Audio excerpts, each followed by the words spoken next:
Sachin, how disappointed are you?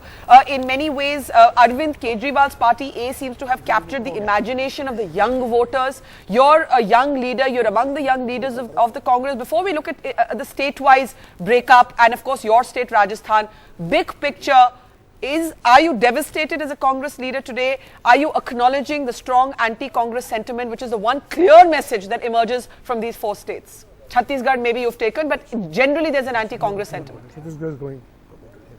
Well, so far the trends have not been very positive for the Congress, but I think in a democracy, in an election, one must look at things a bit more objectively. You used very strong words, Barkha. I think there is no question of anyone being devastated.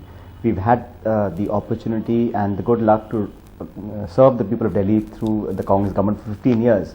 Now, surely we haven't been able to retain this state of Delhi.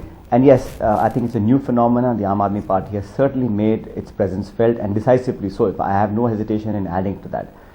But yes, moving forward, we have to, as a political party, still look ahead. I think today's results are just one part of the story. The next part of the story is we have elections in 6 months' time. What we need to do as a political organization, that's far more important. We need to accept with humility the result and the verdict that the people have bestowed upon us. And I think the good thing that's come out of all of this is that the people have come out to vote. 75% voting in these 3 or 4 states is phenomenal. It's actually a good thing for our democracy. Yes, we as a Congress party, we have won and lost many elections, and if I might say, we won more than we've lost. But yes, Delhi has been a surprise for us in terms of the amounts of seats that the Aam Aadmi Party is getting. But you know, it's a new phenomena. It's something that has come up very recently. It could be a knee-jerk reaction to the incidences that happened in the last 1 year in New Delhi.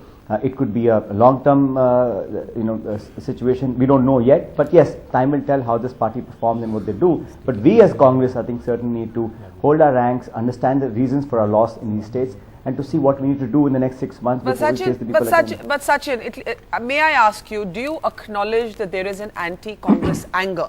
Chhattisgarh right now is too close to call. It's going up and down for both parties. So obviously the Congress has put up a good fight there. But when you look at the other 3 states, even if you don't necessarily link these results to the national results, one pattern has emerged from these states that the party that picks up the assembly elections usually picks up the Lok Sabha elections in those states at least. This is a sizable chunk of Lok Sabha seats to start with.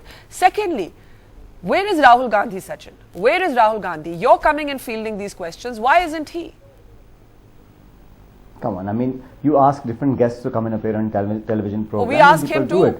We ask him too. Well, why is Mr. Advani not on TV? Why is Mr. JT not on TV yet? I mean, these are not questions to be answered. The question is that we as a Congress and we as a political party and BJP, how we fared. To answer your question, not a whole lot was said when the Congress party won its election in Karnataka. We won Uttarakhand, we won Himachal Pradesh decisively.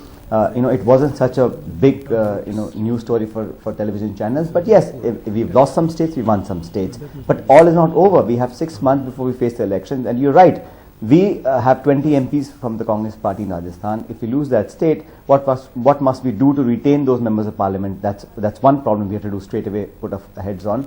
But I don't think this is the end all and be all of all elections. These are assembly elections. We think it's a big setback for us, certainly in the states of Delhi and Rajasthan, where we had our governments. But I don't think this is the full stop in the story.